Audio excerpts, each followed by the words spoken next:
I caught my gaslighting husband having an affair, but it turns out it was his long-lost sister. I fell in love with her and left him. My husband had been acting very strange for a few months. He was being protective of his phone and lied about his whereabouts. And so naturally I started suspecting an affair. One particular night after he said he was going to his best friend's house even though his best friend was out of the country, I followed his location, which was the bar. I walked in preparing the worst, and after scanning the bar looking for him, I saw him seated at the very back with a woman sharing a beer and laughing. I stared at them with a lot of pain in my eyes, and as I was looking at them my husband turned his head in my direction. I crapped myself and instinctively tried my best to quickly crouch down behind the nearest table. My heart thumped fast, but I quickly realized that thankfully for me, my husband was looking at the waitress and called her over to grab another beer. When I saw his head turn back around to the woman he was with, who I had figured out was his affair partner, I quickly headed out of the bar. I turned around and went home, and once home got in the bed and cried myself to sleep. Around 2 a.m., I heard my husband walking through the door. He stumbled into the bedroom and threw himself on the bed.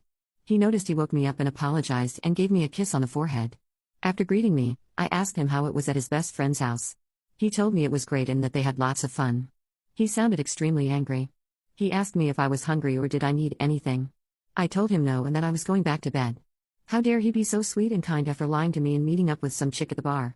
I tried to go back to sleep, but I tossed and turned while the image of her laughing with him replayed in my head all night. I couldn't believe my husband would lie to me. What did she have that I didn't? Yes, she was beautiful and seemed nice, but it was the way he looked at her. He had never looked at me like that. Then he had the audacity to come home, lie to my face, and even seemed happier than he was before he left. I finally find myself drifting to sleep. The next morning I rolled over, and next to me were 2 eggs over easy, some bacon and a piece of toast. In chocolate syrup on the plate next to the toast, read "Happy Anniversary, my love." My husband had made me breakfast in bed, but he was nowhere to be found. I got out of bed to brush my teeth, and that's when my husband slipped into the bathroom behind me. He kissed me on the cheek and told me good morning. I squirmed away and he asked me what was wrong. I told him that I knew that he had been cheating on me with another woman. He looked taken aback and confused about what I just told him. He asked me what I was talking about and I told him how I knew he never went to his best friend's house and how I found out he went to the bar to meet some girl because I had tracked his location. He paused for a moment and then I saw the ends of his lips form a grin. He laughed. He laughed so hard that he couldn't catch his breath. I shoved him and stormed out of the bathroom. He followed me, still out of breath and belly laughing. "Honey," he said, "sit down, let me explain." I knew he was cheating. I didn't want to hear it, so I ignored him and left into the living room. Once again, he followed me and asked me to just give him 30 seconds to explain. I didn't want to, but I sat down and listened. He asked me if I remembered the one night that we went out to dinner at the Italian spot. I told him yes, but I didn't understand the relevance. He asked me if I remembered when he drank 4 drinks without touching a piece of bread, and started telling me everything about his past. I again told him yes, not knowing where he was going with this. That night he talked about his long-lost sister, and that was when all the pieces started coming together. He said the woman he met at the bar was his long-lost sister.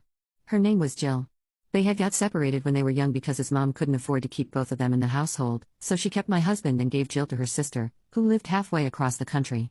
They fell out of contact because her mom couldn't afford the phone bill, and when the aunt who took care of Jill passed away, they didn't attend her funeral.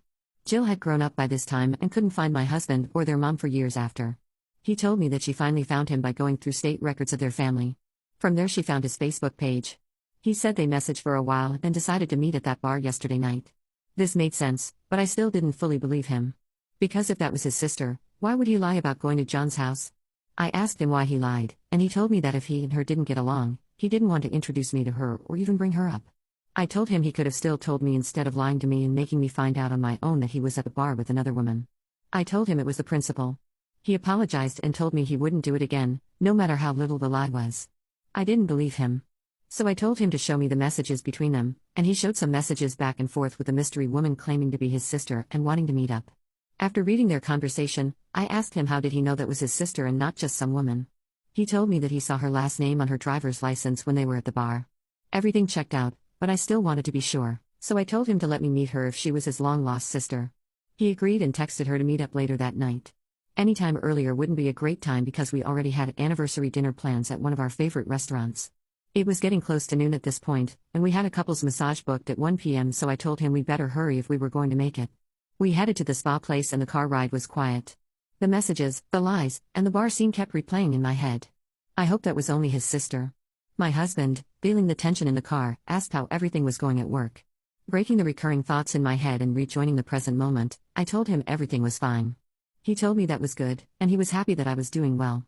We arrived at the spa and he went around the car to open my door. We headed inside and enjoyed our spa day together. After our massage was finished, my husband and I both felt a bit more relaxed. My husband more than me. We left the spa and headed back home to get ready for dinner that night. My husband was more talkative on the car ride home. I tried not to be dry and engaged more in the conversation and even threw in a head nod every now and again. We got home and my husband went to the living room and plopped down on the couch. I told him I was going to go get ready and went to the bedroom closet. I looked at the tight classy black dress and then at the long red wine-colored dress in my closet. Before I knew it, it was 6 o'clock and I headed back into the bedroom. My husband looked spiffy. I grabbed my purse and we head to the restaurant where he first told me about his long-lost sister. My heart fell to my stomach again and I was reminded how he lied to me to meet with her. I tried to brush away the feeling and head into the restaurant. We ate and I forced a few laughs and towards the end of dinner, my husband's phone buzzed. It must be her. He flips it over and reads the message. Jill is asking where we are. He told her we were at dinner and he would head over to the bar right after. I asked him did she knew I was coming and he told me she didn't. Me because why would he not tell this mystery woman that I would be going with him? I tell him to go ahead and get the check and let's go. I was ticked off and felt like our anniversary day was completely ruined because of this woman that had a hold on my husband.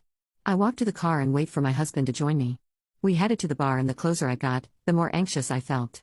We finally get there and he finds Jill sitting at the bar talking to the bartender. She had already bought 2 shots.